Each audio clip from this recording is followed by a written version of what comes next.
Victory. It has. It's been good, man. It's been good. I'm enjoying it. First time in Australia, and man, having a blast. Man, I thought America had everything. Man, Australia's a special place. It really is. Man. The food, the people, everybody's kind. I'm stoked, man. I'm stoked in it. It sounds like you're kind of hanging out and enjoying yourself the last couple of weeks, but people are still talking about you. They're still talking about the fight. They're still talking about the future. They're still talking about the division. And it sounds like, the answers change on a daily basis, right? So you're still talking about the controversy too. You forgot that one. Is it still controversy at this point? I don't know, but they're definitely talking about the future. So give us the feeling today, because it seems like you've gone back and forth on what makes the most sense, on what should happen. God, that's. I spoke to Dana White when I had a meeting with him that Wednesday after my victory. I'm getting no answer from him either. You know what I mean? There's a pink elephant in the room. It's almost like, hey, I'm the champ, man. At least I should be told something at least, man. Out of a little bit out of respect, But it's still unsure of. One thing that they do want that TJ fight. Dana wants it. TJ wants it. We want it. That's kind of where everything's headed as of now. At 35? Yeah, possibly.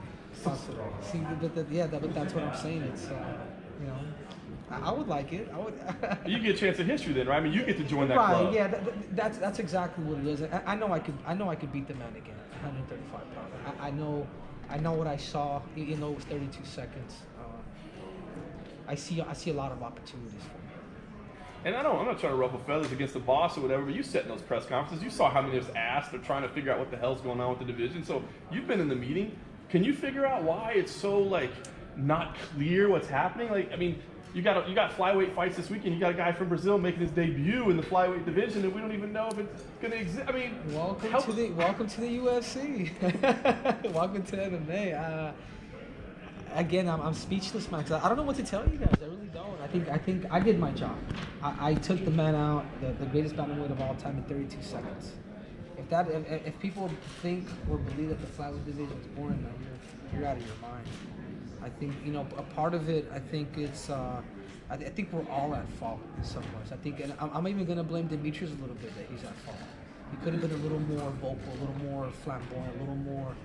Because you speak to, I've spoken to DJ, and he's a very charismatic dude. He has a personality. You put him on the camera, and it's simple answers.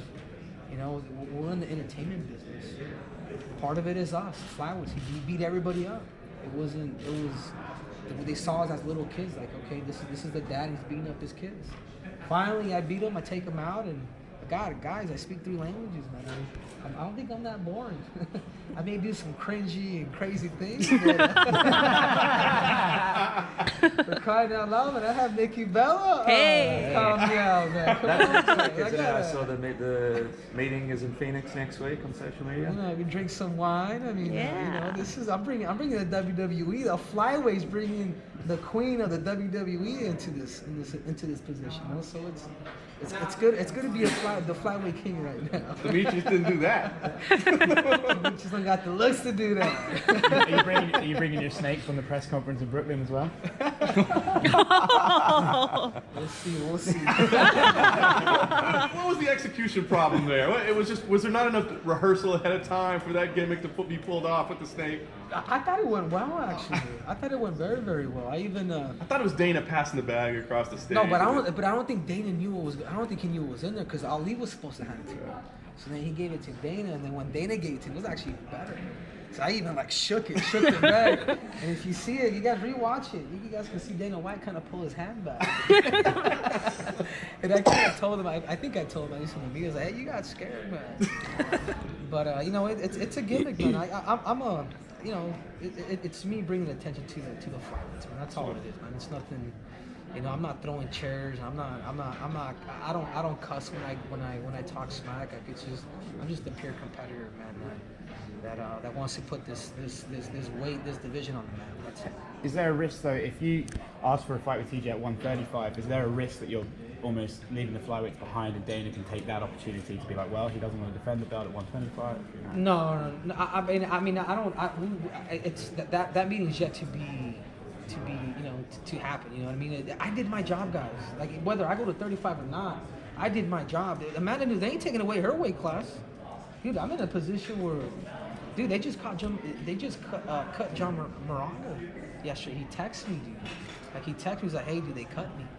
And this dude's my brother. I grew up with him. We went to the same high school. Grew up with the same coaches, and just like the title contender. I mean, this guy was ranked. I don't know what in the world. I mean, it's unfortunate, but I felt like I did enough to save this division. You know, it's. I mean, whether I go to 35 and you guys don't be hating me for this, it's. I think you guys see I think everybody sees the pink elephant. Henry, well, based on what you just said, like, it does seem relatively obvious that if they're letting guys like John Moraga go, that the flyweight division doesn't have a long-term home. How would you want to see it go out? Does it go out? Is that a perfect way to end it? You knocking out the bantamweight champion? Is there another way for this division to end? What's the perfect I don't know. way? You guys throw some ideas out here for me. You guys are. Where's Ariel, man? I need him. I need the nose.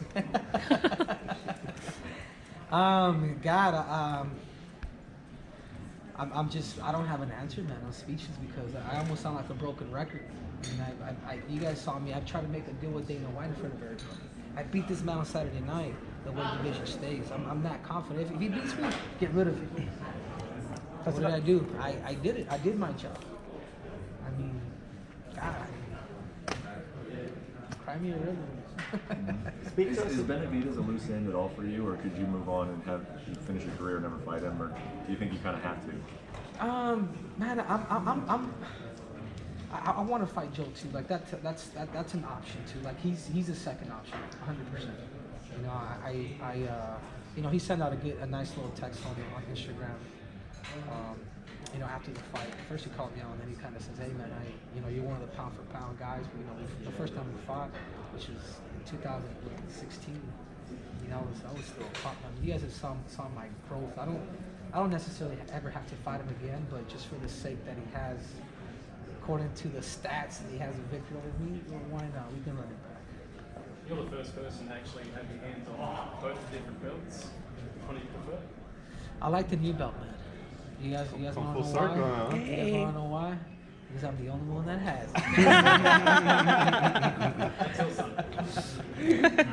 it. Just want to quickly ask you about Kai. You guys have a really good relationship, and obviously he's someone that can be a big star down here. Is he someone you'll be rooting for on the weekend and kind of pointing to Dana White, hey, look, this division has people that can draw all around the world, young guys like Kai coming up?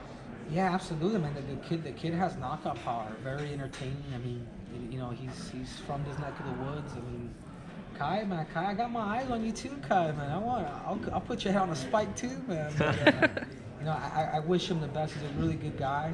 I think he's got a bright future, and he could be a potential challenger too. But that's all up to Dana White and the UFC and see where they take this matter, man. I've done my job, man. I don't know if I have to streak naked and save the flyweights, But guys, I've done enough, man. I've done enough.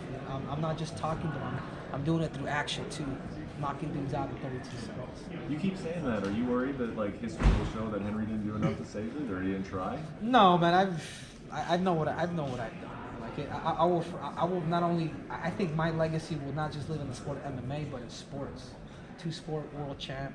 I mean, ain't nobody got those credentials.